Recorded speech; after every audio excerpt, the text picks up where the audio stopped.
And the thing is, everyone can recognize ChatGPT. Like it's not that hard and it's very lengthy. It's very verbose with all what it says. And so we realized that like, okay, we need to make job descriptions that cut through the noise. And so really making a job description that is magnetic.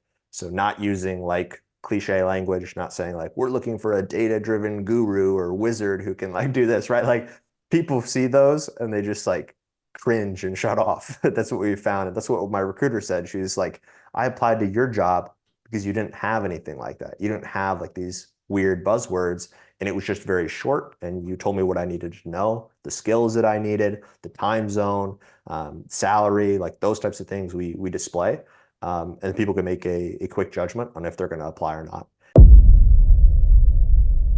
You have found Authentic Business Adventures, the business program that brings you the struggle stories and triumphant successes of business owners across the land. Downloadable audio episodes of the podcast can be found in the podcast link found at drawincustomers.com. We are locally underwritten by the Bank of Sun Prairie, as well as Calls on Call Extraordinary Answering Service and the Bold Business Book. Today, we're welcoming / preparing to learn from Benjamin Morone of Zobota. So, Benjamin, how is it going today? Everything's good. Another day living the dream. Thanks for Yeah, having me on, right. James. Everything is good. That's says every business owner, but sometimes you can just tell that they're pedaling their wheels underneath. Let's start with what Exactly. is Zabota? Yeah, so Zobota is a recruitment firm that staffs talent from Central, Eastern Europe, and then also Latin America into businesses in the States, Canada, and the United Kingdom. So working mainly with online businesses, but there are like home service companies and stuff we also work with, more mom and pop, for remote roles. So this isn't anything that would be coordinating like visas and that type of red tape and headaches. This is all digital remote work. Gotcha. To the point of being virtual administrators, or what are they doing? Some virtual administration, kind of like VA type of work, but we have a lot of like project managers, sales, developers is a big one, especially here in Central and Eastern Europe. People have been recruiting developers out of here for a couple of decades now. And so the IT sphere is where we operate as well. Small businesses, solo founders, maybe headcount under 10, but then we have some larger clients as well that are going more towards that mid-market. All right. And did you start this? Yes, I'm the founder. Nice. And how long ago was that? It would have been August 22, so Okay. almost two So years. not too bad. Kind of the, oh man, if memory serves, is going to be end-ish of pandemic or probably towards Correct. the end of the pandemic. Yeah, towards the end of the pandemic. And I think that if the pandemic didn't happen, I probably wouldn't have started this business because the world wouldn't have been as open to remote work and everyone being on Zooms and that just being the commonplace of what it was for the last several years inside of the pandemic. That really opened my mind, opened my eyes to that world of digital work. Because at the time I was basically a sales rep, appointment setter, and I was kind of just bouncing around the world, Central Europe, Eastern Europe, going back and forth between the states. And I could just work online. And it was always, as long as I hit my KPIs, my numbers, my deliverables, I was good and I could kind of just bounce around. So I thought, this is pretty cool. Maybe I can replicate this and give other people the same opportunity. Nice. So did you have experience of recruiting?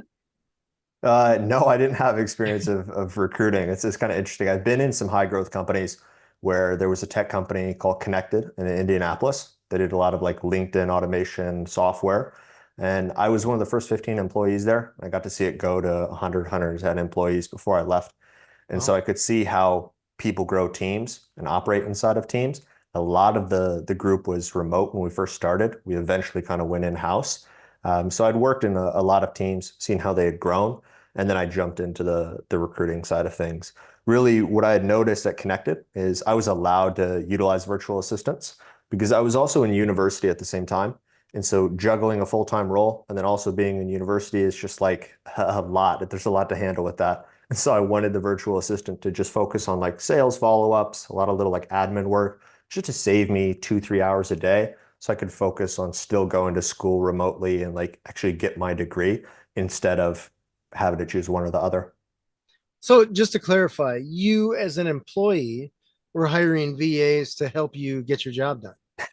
Yeah, I actually ran it by them and they were okay with it. They Okay. said, "Hey, if it's going to make you more efficient and you're going to work," and I was like, "Cool." And they just had to sign some forms, and then we were good to go. I worked a different sales role, the one where I was kind of traveling around, and they didn't allow virtual assistants. They were working more in the financial space, so I understand that. But that's kind of how I got that idea because I recognized Ben with a virtual assistant was very, very productive and was better than Ben without a virtual assistant. Interesting. So at that point, you don't have your business. You got to find some VAs. How do you go about finding a virtual assistant? Yeah, so I'd say I was kind of lucky because I'd worked in some smaller like consulting companies and helping out friends, and they had a Slack channel with a bunch of VAs, and it had been dead for a couple years, like just no messages inside of it.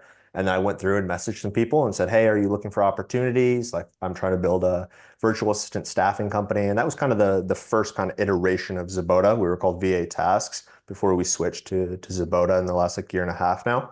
Um, where it was just kind of copy paste virtual assistant roles. And now we've just gotten into more complex development, IT, analysts, those types of things from here in Central and Eastern Europe. But it started with staffing from the Philippines, Southeast Asia, and then just kind of kept snowballing.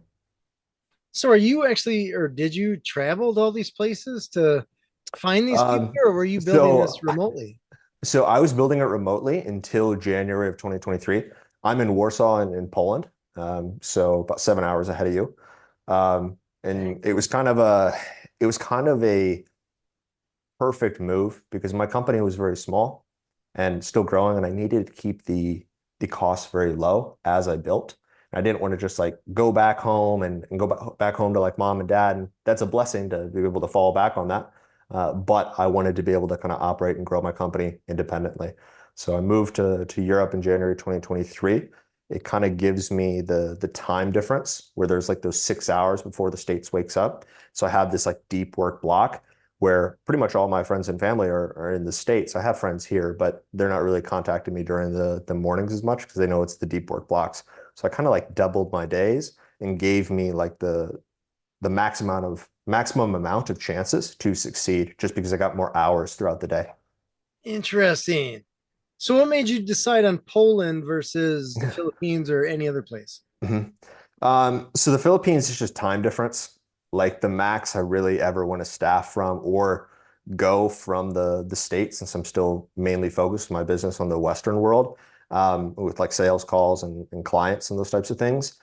Is about 9 hours. I don't want to go farther than than that. Philippines is 12, 13, 14, and it gets it's just deep. It's like you're in another world, to be honest. Right. Um, with Poland, it was kind of a Goldilocks zone. It was very modern. It was very easy to get home back to the States. There's direct flights to Miami, New York, LA, or I just fly to Amsterdam, which is an hour and a half, and then I can fly anywhere in the US from Amsterdam. And so the 6 hour time difference from the East Coast was very nice. It was kind of the perfect zone. Cost of living is very cheap. And then the people like Americans are very positive about America. And so it was just like a nice place to be. I felt pretty at home when I visited here. I'd been to Romania, Bulgaria, Albania, Hungary, kind of all over. And Poland just was kind of my favorite. It was a little Goldilocks zone. All right. That is cool. So had you been to Poland before? Before I moved here, yes. So it was in August of 22. Or not, yeah, August of 22, right as I kind of started my company, or like 2 weeks before actually, because I was still working a sales role. But that summer of 2022 is when I did a lot of the traveling. Kind of just maxed out the 90-day visa free to the EU and just ran around 2 weeks at a time with some coworkers and just explored because we were coming off the pandemic where it was like, okay, you can't leave your house for 2 years. So Yeah, we were right. like, we were kind of like itching to like go travel or go do these things that we wanted to do several years earlier. And so right when it kind of started to cool down, it was like, okay, let's go crazy. So was the intention when you're traveling to find a place to put up home base, or was the intention Um, just have fun and you stumbled upon Poland more or less? when we first, like our first couple countries, it wasn't really like that. But it was almost like as we went along the way, friends and coworkers were like, oh, I like Hungary more. I want to go stay in Hungary. Oh, I like Romania more. I kind of want to stay here. And one of the last places I went was Poland, and I was like, it'd be nice to live here. It's really nice. And so then I just made it my goal when I got back to the States from August. I want to move over there in January. So now's the time to grind. Nice. So are you there temporarily or you're expat all the way? I'm expat all the way. I'm still a U.S. citizen. I don't think I'll renounce that, but I'm a resident here. Okay. And how big of a deal is that? I know in some countries it's a bigger deal than Yeah. others. Yeah. Well, it's not as easy, I feel like, as America in some aspects for sure, especially around like business stuff. It's just like you submit like a residency form, and then it's like, okay, we'll let you know in like maybe 6 months, maybe 8 months, like maybe 9 months, and they just give you a stamp on your passport. And when you travel in the EU, it's a big red stamp, and it basically says in Polish, like this person's applying. So even though they're from outside of Europe, they can still be in the EU. So it was a little bit of a headache. It was a little bit scary doing that. My lawyer here, he's very good. He was a referral from some friends here. So it wasn't as bad, I guess, as it could have been. Because what happens if I'm living here, I have an apartment, and then 6 months later, they're like, yeah, sorry, you haven't been approved. You need to leave the country. It's like, hey, you got to pack up everything. So luckily I was approved and everything's good. Gotcha. So when you say attorney, you're talking immigration attorney? Yeah. Okay. Mhm. All right. And they helped you walk through the steps of like, hey, this is what you have to do. Yeah, because it's very funny with Poland because it's like at some places in some government offices, it's just like you go to the right one, you get the right person. It's almost like a DMV. You get the right person in the right stall where they just speak English very well. Other ones, it's just like you ask someone and they're just like, I don't speak English, or they'll write it down. And so you have to like, if you have an immigration lawyer here, it's very nice because he just speaks Polish and explains what needs to be done, and all the forms are in Polish and they translate it, and it's nice. Got it. That's awesome. So when Yeah. you're finding people to work as, well, let me back up a step. Are they considered employees of yours or are they? Yeah, so the way I work is they're direct hires with the companies in the States. We're not like a typical staffing agency where it's like taking a percentage of wages and those types of things. That's how it was when I first started out. But I realized like the only person winning in that scenario is the staffing agency. And human nature is just to work with who you're working with.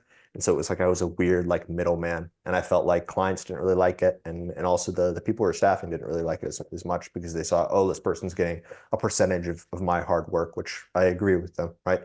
Um, we've done employees before, but the majority of them are independent contractors, especially since a lot of our hires are more like part-time. It's like 3, 4 hours a day. Maybe can you do this before I wake up so I can just work on this project once I wake up back in the States? Because a lot of those types of like pre-work arrangements. So the person in the States, they're sleeping, it's 3, 4 a.m. The person in Europe starting, getting some project management ready, confirming like calendar emails, like all those types of things. Nice. So can you tell me if I'm a business owner and I'm thinking of outsourcing to Mhm, people like what you're offering? What mhm. is the advantage of going through something like that versus just hiring domestically in the US? So one is obviously the cost savings, 50, 60% cheaper here in Europe and Latin America. It can get a little bit higher than that in savings. Um, it's that, but it's also sometimes the employees, and this is what I find most of the time, are just more grateful for an opportunity and very hardworking. They're like, we want to work with the US market. We want to have our English and have that on our resume, and have it be really, it's almost like a mark of pride for them, right? Like, oh, I work for an American company. I work for this big agency over there. And so it's kind of a status symbol almost. And so people really fight and keep their jobs. What I found is sometimes when I'm talking to small business owners, they're like, yeah, my local employees are just kind of seeing me as a paycheck. They've been here for years and they're just kind of like, how do I say it? Like kind of just chilling and along for the ride, versus some of these outsourced employees or outsourced contractors are very hardworking and they have a different attitude, I would say. Interesting. Well, that's totally worth it Mhm. right there. Yeah. So you work in a lot of different countries, it sounds like. How do Mhm. you, or I guess, do you guide your client to like, hey, this sounds like this person, Poland's the right place for you, or Latin America? How do you choose where you're going to pick someone from for a given Yes. client? Yeah. So during kind of our initial calls and when I first meet with the clients, we're discerning, okay, like what is the role? Do you need it to be on the same time zone, or do you want something that's asynchronous? Usually by answering the first question, what is the role? You can figure out, okay, is this going to be asynchronous or is this going to be synchronous on that same time zone? Um, it depends on budget as well, because in Latin America, I found it's a little bit cheaper than the EU, depending on the EU country you hire from or the European country you hire from. It can be different. We go for places called strategic locations. It's kind of a little thing that we came up with where the taxes are advantageous for that contractor, right? With the US, it's pretty simple. It's similar to like 1099 stuff. You just need to keep some forms for your records. So it doesn't really matter as much on the US side, but for the independent contractor or the micro entrepreneur or micro business in Serbia or Georgia, the country, not the state, like it matters what the taxes look like in their locale, because you don't want to be paying someone 2K a month and then it's Europe, the taxes are high, especially if they're in the EU, and then they just get hosed and they're like, okay, like I'm not making that much money. I can't support myself. So we want taxes to be low. We want the time zones to be solid. I don't want to go more than 9 hours ahead, usually 6 or 7. And then the English level to also be very, very high. So education system, we're looking at, okay, what are the countries that speak English the highest? What's the cost of living look like? For example, in Poland, if someone's wanting to hire like a project manager, there's big differences between someone located in Warsaw and Krakow, major cities, versus someone in smaller towns like Lodz or Lublin. Like there's a massive difference in wages with that, just because for Warsaw, this is where a lot of Ukrainians came after the war or during the war. And so rents are very high here. Cost of living is just very, very high in Warsaw compared to a lot of places in Central and Eastern Europe. But if you go higher in a smaller Polish town, it's significantly cheaper with wages, and they can afford a better quality of life. And so it's just kind of walking through that process. And that's something we go over when I first meet with clients. Nice. So how do you find people to work in these smaller Mhm. towns? Because I imagine Mhm. I'm assuming that it's not as easy, but maybe I don't know with the internet now, maybe it is. Yeah, so a lot of it's different groups. We run like Telegram groups, little social media or the messaging application. Telegram groups are big, especially here in Central and Eastern Europe. In Latin America, it's like WhatsApp. A lot of headhunting on LinkedIn, different job boards. My agency mainly focuses on actively hunting the talent instead of just kind of posting a job description and having them come in. It's one of the tools we use in the tool shed, but it just seems like the quality of talent when you're just actively hunting, you can find some real hidden gems, especially if there's some sort of strange marketing tech that they need to know. If there's some software that not a lot of people use, well, then that's going to make my searching pool significantly smaller. So we really just have to put in the elbow grease there. Gotcha. That's super cool. Yeah. So when clients are coming to you, they're coming to you saying, "Hey, I need a project manager for whatever the software I'm building or something like that, or I need a project manager and coders to build the software." What are clients typically coming to you with? So it really depends on the size of the client. Some of our larger clients, it's always development work, just because the savings are pretty significant when it's compared to the States. So we have an IT, cybersecurity clients, and they're more IT data analysts, full stack developers, those types of scenarios. For smaller businesses, it's mainly like an executive assistant or a project manager, maybe an SDR, sales development representative to make calls, maybe a customer support individual. A lot of the roles are maybe a little bit more part-time, but then they grow into many more hours. How do you, let's talk about the executive assistant. Mhm. Something like that can be very broad. So, how do Yeah. you find someone that's a good fit for the specific executive that's looking to hire someone? Yeah, so with executive assistants, I find that it really comes down to the culture fit. I mean, any role comes down to culture fit to a degree. But with executive assistant, like that person kind of becomes your just right-hand man. If you don't get along with them, they don't share the same values, that working relationship's just not going to be effective, even if you have your hopes really high, right? And so it's a lot of me asking around, like, okay, what is the culture? What is your more personality type? How do you operate? How do you communicate? These are things I'm asking the client, because a really good executive assistant is going to ask me those questions or ask for the answers to those questions in an interview. And so we're just kind of like matching personalities for the executive assistants. Executive assistants, sometimes I would say people hire them almost like too early. And the way you prevent hiring someone where now you're like, oh, I have to just come up with tasks for them to do. You don't want to be in that scenario because then you're just kind of like overhired, you're kind of overstaffed, is doing a time audit. So looking over a week and tracking basically everything that you're doing during that workday. And once you look at that week, you can make a list of, okay, these are things and activities that I like doing and they're making me money and they're actually impacting the business. And then this other list is things that maybe I don't like doing them as much. Maybe they're not impacting the business. That can be an eliminate/delegate list. If you have kind of enough of those tasks and you can kind of add up, how much time it takes you because you've been tracking your time, you can know, okay, roughly I have 5 to 10 hours a week. Maybe I have 20 hours a week and so on. Gotcha. Let me, I want to wrap my head around this because it sounds pretty Yeah. cool. You're talking project manager, you're talking developers, you're talking administrative assistants. So Mhm. essentially, I'm business owner. I come to you and I'm like, Benjamin, here's the situation. I need whatever. Let's just say I need someone to post some social media stuff. I need a marketing person.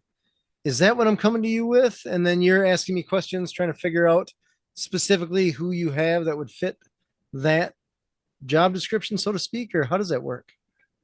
Correct. So usually the clients are coming in and they say, "Hey, I have this problem. I know it needs to be solved, or this work is just piling up. Is this something that's capable of being done remotely?" And then I ask about their systems in place. Is this something where it needs to be done in person? Is it like mailing campaigns? You need someone to like be in the office, or is this just posting on social media? Is this running some Facebook ads, some media buying, those types of marketing activities? And a lot of that really just comes down to when we're speaking with them, because there's some things that probably should be kept in-house and in person. And it also depends on the business owner. Sometimes business owners who've built digital agencies, they're just like, yeah, I have team in Africa, I have team in Latin America, I have team everywhere. I was just referred to you, like let's get going and get this role. Other times it's someone's first hire in their business, or it's their first hire like ever, not just Oh, remote, right? And so sometimes with younger business owners, it's like that. And I like to work with all of them because it's like for a younger business owner, let's say you staff someone who's part-time, then they become full-time. It's cool to see that journey over a year and a half, where they're like, hey, that person we placed is still there. They're still actively helping them out, and that business has grown so much more. And it's cool to kind of see the light bulb go on, where it's like, oh, I can delegate and buy back this time. If my time is worth $50 an hour and I pay someone $15 an hour to take 40 hours a week off of my plate, like now I literally have duplicated myself and I can put 40 hours back into my business. very cool. So someone like the executive assistant just has me my gears turning here Yeah. because executive assistant a lot of times they got to be somewhat of a jack of all trades. Mhm. Where someone's going to say, "Hey, do this thing," and then after you're done with that, do this crazy thing that's completely unrelated and Mhm. has a completely different skill set with this thing, and do all these things. How do you find people that are that diverse in their skill set? Yeah, so the executive assistant hires is pretty common, but there's two kind of main types that I've found. There's ones that are used to working in smaller teams, maybe digital agencies, just smaller businesses where I would say they're not truly an executive assistant. They're more of just like this like ops manager, project manager. They're kind of that jack of all trades. And then there's people who come from more of a corporate background where they're like, I was assisting 5 executives at McKinsey. Like there's a McKinsey branch here in Poland. Like there's a lot of applicants for roles like that, where it's like, oh, I supported these 5 different people, ran their calendars, ran expenses, like all those types of things. Someone who's a smaller business owner, they're wanting to hire an executive assistant, jack of all trades, will not be a good match with someone who has maybe 5 years of experience as an executive assistant, a true executive assistant, assisting 4 or 5 executives at a large company. Like that's not like the right fit. Usually for the executive assistant stuff, for smaller businesses, we find 1, 2 years in executive assistant. Maybe they've been a project manager before. They've actually worked with a solo founder or a pair of co-founders. That's kind of the more profile that we're going for when we're trying to hire an executive assistant for a smaller business. Gotcha. So someone comes to Zabota. Tell me how you work, because if you're not taking a nut of the hourly rate or whatever the thing, Mhm. are you taking a flat rate to find the person, or how does that work? Yeah, flat rate to find the person. Okay. Money back guarantees and 50% down. Like it's split up and there's different ways we can work it out. But we just do placement fee. I've just found after running multiple different kind of revenue models through it, like this is just the easiest thing. And it just works. Clients like it. I had someone last week where they're like, oh, I just love this model. I don't want to like pay you and have you take a percentage. And Hmm. although taking a percentage the business can get a lot of MRR with that. Um, it's something where the client relationship I found gets a little strained after maybe 4 or 5 months because people are like, like I could just save $200 a month, $300 a month, whatever the staffing agency is taking by maybe I don't want to say going behind their back, but moving and saying, well, I'm going to hire this person directly. And so those are scenarios that I've had happen. I just don't really like those scenarios. So depending on depending on the size of the client, we have like single placement for 1 to 3 heads, and then we also have like retained. So some of our larger clients are just paying a monthly retainer, and they're like, we need to make 20 hires over the year. Can you guys just work on this? Gotcha. Okay. Mhm. Yeah, I figured it didn't work for free. It's interesting Yeah. because we've used local domestic staffing agencies before. Mhm. And you're right. Every time we would pay them, I think I could be paying this employee, well, a lot of times it was like 30, 40% more. They had crazy Yeah. margins. After a Mhm. while, well, a lot of times you'd end up with someone that you weren't really a big fan of, and you're like, I'm paying an extra nut for nothing because I do a very good job finding bad employees. But I mean, you expect a placement agency to get you the best. Essentially, that's what I feel Mhm. that you're paying the premium for. I'm probably not correct, but that's what I feel like I was paying for. So when you Yeah. pay that nut, I don't remember if it was 6 months or something like that, where then they become your employee, whatever it was. It Mhm. was a healthy nut, and you're right. After a while, you're like, ugh, you are the most expensive person that we have on payroll, and you're not the best based on total outlay of cash that we have to keep you. Mhm. So it's interesting model. I like it. So when you Yeah. you have, I imagine, a pool of people all over the world, I'm going to dare say, and these people, I imagine, do they have other gigs and stuff like that, or how does that work with you having a client So and then you having someone that can do the work for that client? yeah, so sometimes, usually not with clients of mine, it's rare that I have like an executive assistant uh who's working for multiple of my clients. We do have part-time placements, and I previously mentioned that we do have a lot of part-time placements. But I found if someone's, working multiple jobs, working 3 different gigs, like one's going to take priority. And the types of businesses we like to work with are on that upward trajectory where the person may start and it's part-time, but they're like, hey, in 2 months, this is probably going to be full-time because we're just keep growing. And so we kind of try to stay away from any type of, oh, this person's working 3 jobs and they want another gig because they have 2, 3 hours extra a day. Those aren't really the best fits. And I would say some of our failed uh, placements have been from scenarios like that. And so when I look at it, we look for people working other jobs and those types of things. Gotcha. So the ones is a great example here. So there's the ones that start out part time and then advance to full time. What does the employee or the worker, I don't know what they're going to be called, Mhm. employee, what do they do between that time where they're part time over here building up to full time? Do they have another Yeah, gig or how is so that working? so sometimes what we found a lot of times is it's like stay-at-home moms. Oh, So gotcha. that's Okay. that's something where like when we're hiring from Latin America, we found like there's a lot of stay-at-home moms that hey, they worked in the workforce for 4 or 5 years and then they took some parental leave, and now they want to get back into it and they want to kind of ramp up from there. So that's kind of a profile that we found has been pretty repeatable, I guess. Gotcha. All right. And tell Yeah. me about longevity and retention, because I imagine that's a headache that Mhm. you don't have full control over, if any. Mhm. Yeah, what I found is the biggest thing with longevity and retention is making sure the onboarding is correct. So every time a placement, let's say, doesn't go as well as we hoped, we're going to have an exit interview with the candidate. but then also the client and figure out, okay, what went wrong. I remember one of my first placements that didn't go as well as I would have liked or hoped. I asked them about, okay, how long or how much did you communicate with them in the first couple of weeks? They're like, well, we had one Zoom call and then we had another the next week. It's like, well, no matter who the person is, no matter where they're located, if I came into your business today, James, and you met with me once, I would be terrible. Like I wouldn't be good, you know? And so I realized, I really need to create a bulletproof onboarding process for this. And that would increase retention, and it does. So the biggest thing is making sure that that onboarding is really good with a company contextual onboarding. So like, what are the values? This is who we are. This is the org chart. This is our philosophies around payment, those types of things.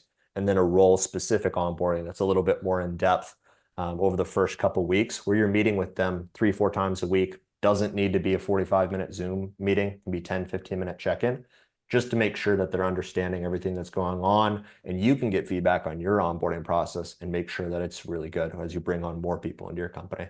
So onboarding the first 60 days, first 30 days, if you can get that really, really, really right, the person's going to stay with you. If it's, oh, I'm just available in Slack or Microsoft Teams, just hit me up if you have a question. That's where you run into problems 90 days down the road. Gotcha. Fair, totally fair.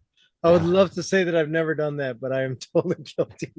We all have. I did it internally in my my own company. Like it's everyone has done that. So Yeah, you get busy and you're like, you're a smart person. There's a bicycle, go learn how to ride it, right? We showed you the video about how to ride it, but eventually just yeah. get on the bike and move. Tell me about the name. Where does Zabota come from? Yeah, so I was VA tasked for a while and I was just like, there's a million different VA companies. And VA companies, their unique selling proposition, and I wouldn't say it's unique because everyone has it since they're a VA company, it's just price, right? And I was like, well, I don't want to just do VA placements. I don't want to have like a VA like staffing farm. I want to find out how I can find these roles that would be actual substitutes of US roles that are complex. So instead of paying someone in the States 6 figures, you pay someone overseas 50, 60K. Um, how can I find those types of roles? How can I place those types of roles? And if I have a name like VA Tasks, a candidate applying to a job understands the virtual assistant world, and they're not going to look at that job with the same status, the same respect as if it's named something else. And client wise, I felt the same way, where people would hop on calls and they kind of, it was kind of like low status, I would say, Mhm. versus if we had some other name, I could meet clients in the middle and perform a premium service and work well with them. Zabota means care in Russian. I was Oh, staffing a lot from Ukraine, so I wanted people to understand like there's a, I mean, in Ukraine, if people don't know, many people speak Russian, like primarily, and especially in eastern and central Ukraine. In the West, a lot of them mainly speak Ukrainian, right? Anyway, I wanted them to understand that we care and it's like a real company here because what I noticed when I wasn't based here, it was fairly hard to recruit candidates on my own just as I was starting from these regions of the world because they're like, is this just like an online job scam? Is this something that like is real? Working in America, working online. So it's like I was kind of battling up the mountain, moving up the hill when I was trying to kind of come over this belief that they had. And so I was like, how can I change this? How can I make it um, not as much of a barrier to getting candidates? And so that's how the name started. it's so interesting you say that because the um the name in oh my gosh, with all the businesses that I had, is crazy how you kind of think of the name, just whatever, this is a name, and how much it's kind of a judging a book by its cover kind of thing. People look at Hmm. that name and they're like, oh, it means this, and here's the judgments that I have based on those, whatever, two, three Yeah. words. Yeah. And on the one hand, you're just like, yeah, people make judgments, human nature, get it. On the other hand, you're like, man, you don't know anything about me or my business. Yeah, exactly. It's very Exactly. interesting just going to trade shows, how I have gone to trade shows before, specifically for a vertical. And I'm speaking specifically on Autoglass. We changed our name for that trade show to Autoglass Answers or something like that. because Hmm. when people heard of the broad call answering service, they're like, oh, you don't know our industry. You don't know Oh our yeah, that industry. makes sense. So we show up as specifically autoglass answers, and they're like, oh my gosh, they flocked to us. Flocked to Hmm. us. It was crazy. But they had Yeah. that assumption that we knew what we were doing, which in the end we did on both scales. But it was that judgment as they're walking past your booth, they got to decide in less than 3 seconds, unless they're taking a pen, if they're going to stop at your booth or not. And it Yeah. was interesting how just that little name tweak can change you from getting business to not even having a conversation. Yeah. Very That's interesting. definitely true. Yeah. Tell me about your recruiting process, because I imagine Hmm. once you get good at what you're doing, you have people coming to you that want to work, Hmm. and not all of them are going to be a great fit for your business. So, Hmm. how do you go about recruiting? Yeah, so it starts with obviously meeting with the client and making sure we're kind of on the same page, able to service the client in a good way, and be successful with them. But then it goes to the job descriptions. So when I first started, I was kind of just being like, okay, client, in the Calendly form, it was like, do you have a job description? Please put like the link. If you don't, like, that's okay. We'll create one. And I found that what happens is with ChatGPT, people are like, okay, I need to hire an executive assistant. I'll just put ChatGPT, create an executive assistant job description for me in 20 hours a week, right? And the thing is, everyone can recognize ChatGPT. Like it's not that hard and it's very lengthy. It's very verbose with all what it says. And so we realized that like, okay, we need to make job descriptions that cut through the noise. And so really making a job description that is magnetic. So not using like cliche language, not saying like we're looking for a data-driven guru or wizard who can like do this, right? Like people see those and they just like cringe and shut off. That's what we found. And that's what my recruiter said. She was like, I applied to your job because you didn't have anything like that. You didn't have like these weird buzzwords. And it was just very short. And you told me what I needed to know, the skills that I needed, the time zone, salary, like those types of things we display. And people can make a quick judgment on if they're going to apply or not.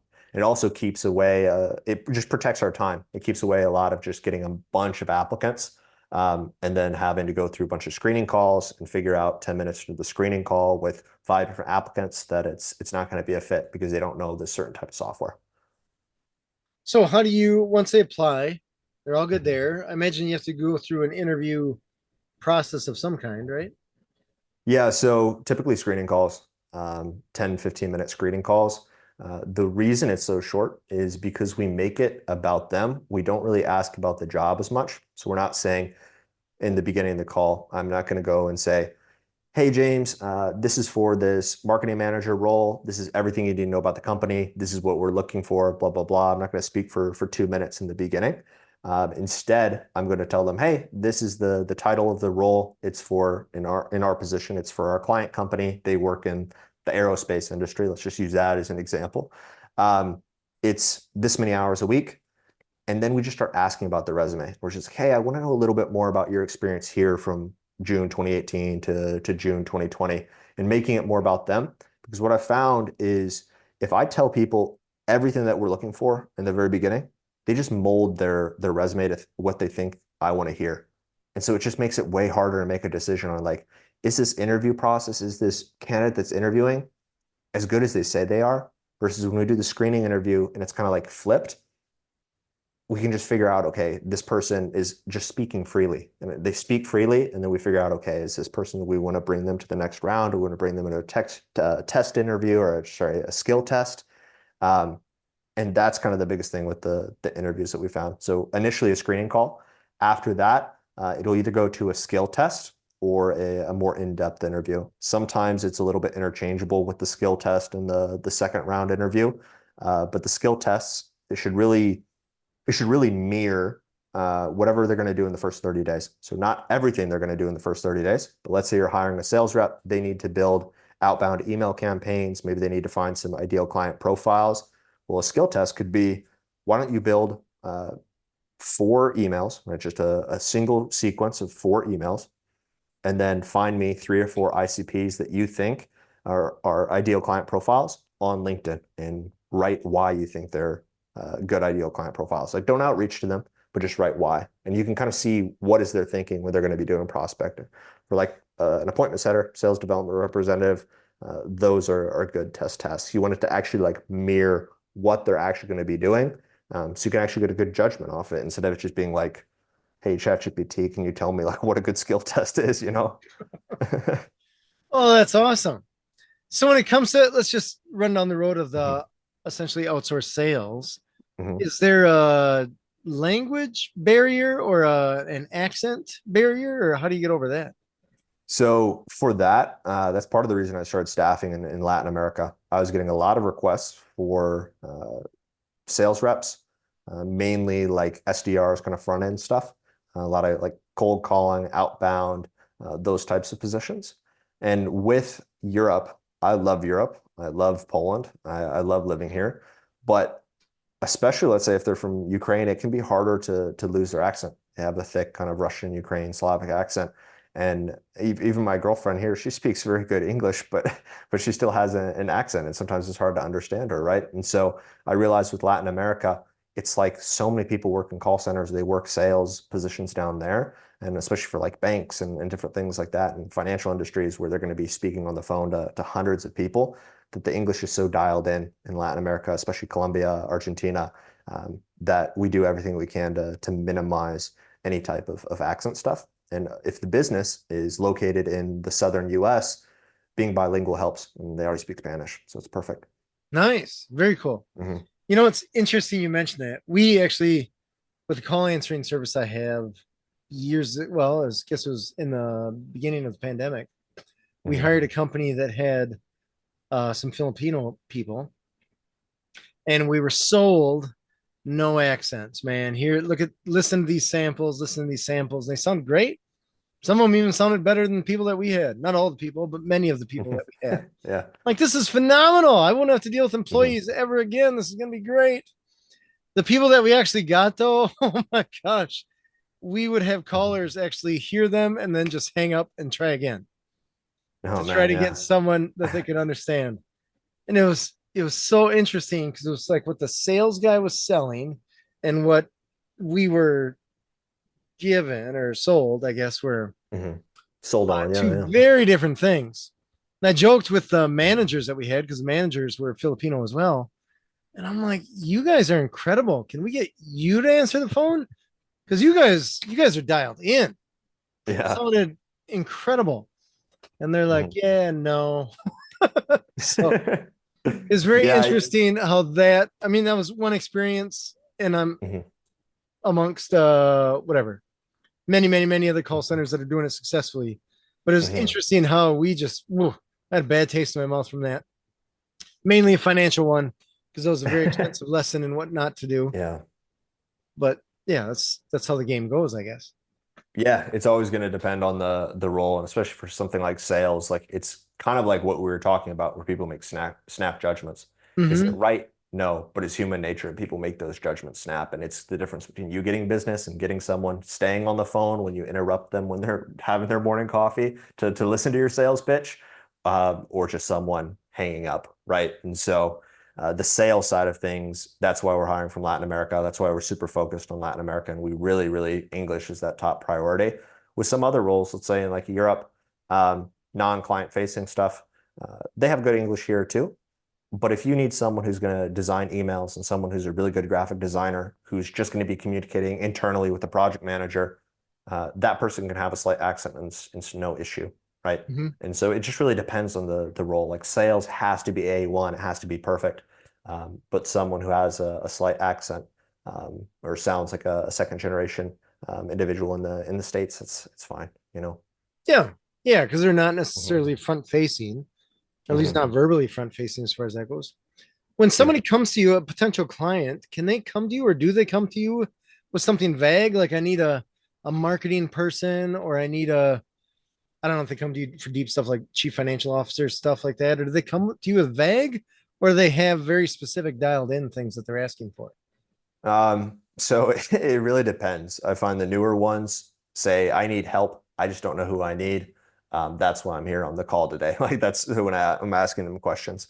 Um, what I've found is they need to have an understanding of what type of role they would need, but not just that, but it's like the actual tasks.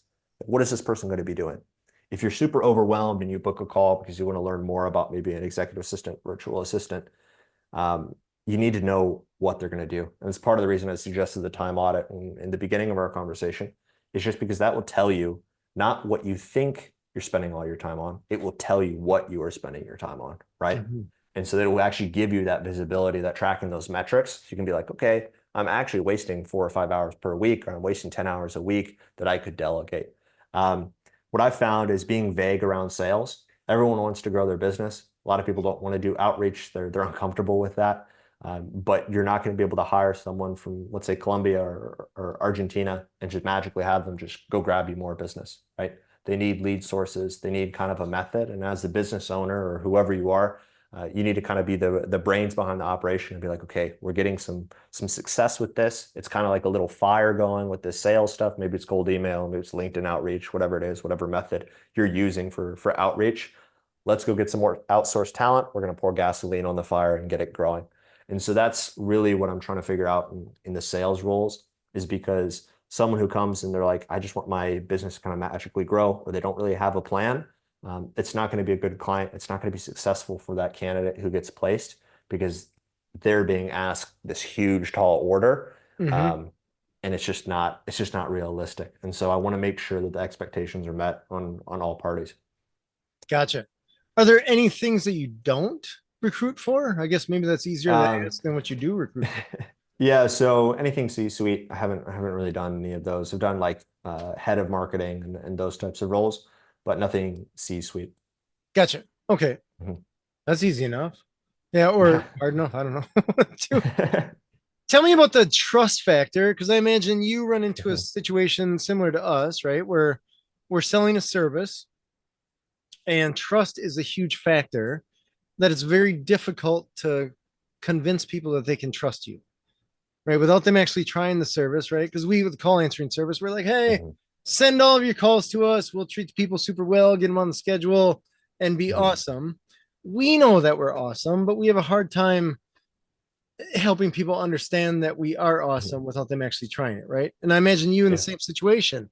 You're like, hey man, we got these programmers, we got these project managers, this is super Mhm. awesome.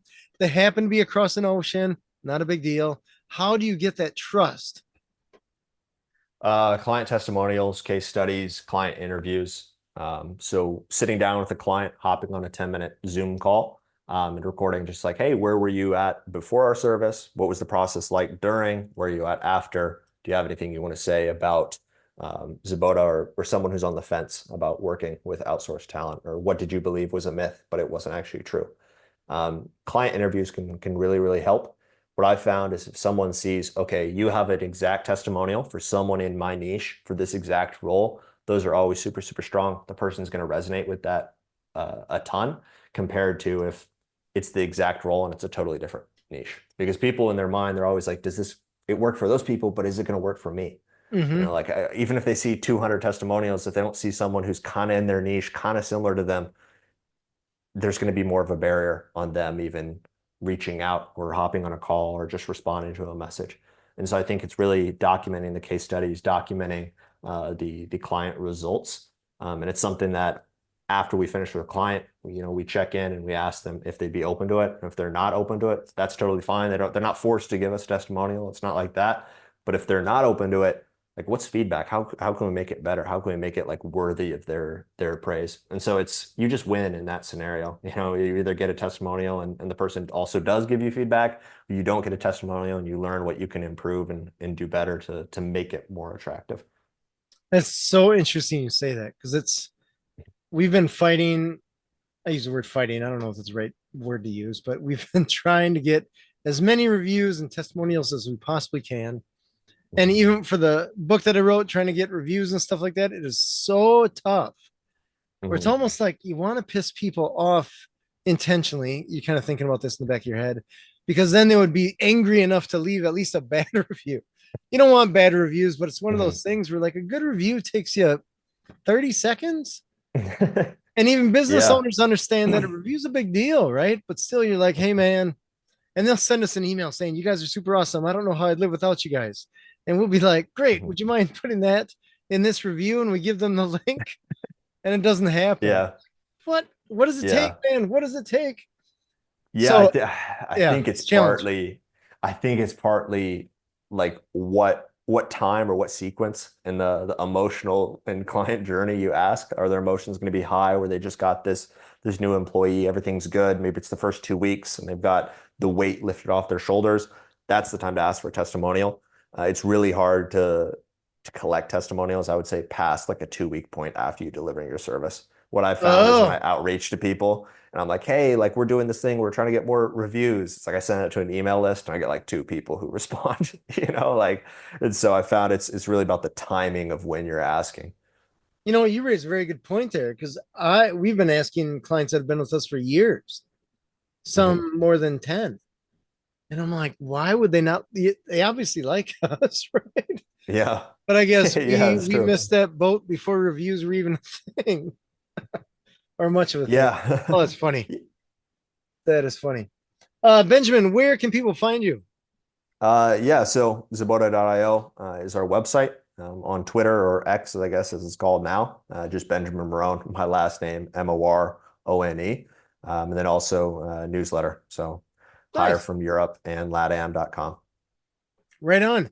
And if someone was interested in checking out your services more, the website will hold their hand. Yes, there's a video on there that's 3 minutes and just kind of explains the recruitment process and what it could look like if we work together. Nice. Super cool. Benjamin, I appreciate you being on the show. Hey, thanks so much, James. Thanks for the opportunity. You bet. Happy to have you. This has been Authentic Business Adventures, the business program that brings you the struggle stories and triumph and successes of business owners across the land. My name is James Kademan, and Authentic Business Adventures is brought to you by Calls on Call, offering call answering and receptionist services for service businesses across the country on the web at callsoncall.com. And of course, the Bold Business Book, a book for the entrepreneur in all of us, available wherever fine books are sold. If you're listening to this on the web, if you could do us a huge favor, keep the algorithm happy, give us a big old thumbs up, subscribe, and of course, share it with your entrepreneurial friends, especially those entrepreneurs that may be having a little bit, we'll call it too much on their plate, and they need to outsource that a little bit so that they can have the freedom that their business was supposed to give them. We'd like to thank you, our wonderful listeners, as well as our guest, Benjamin Morone of Zobota. Benjamin, can you give us that website one more time? Yep, it's Zabota.io. So Zabota.io. Perfect. Past episodes can be found morning, noon, and night at the podcast link found at drawincustomers.com. Thank you for listening. We will see you next week. I want you to stay awesome. And if you do nothing else, enjoy your business.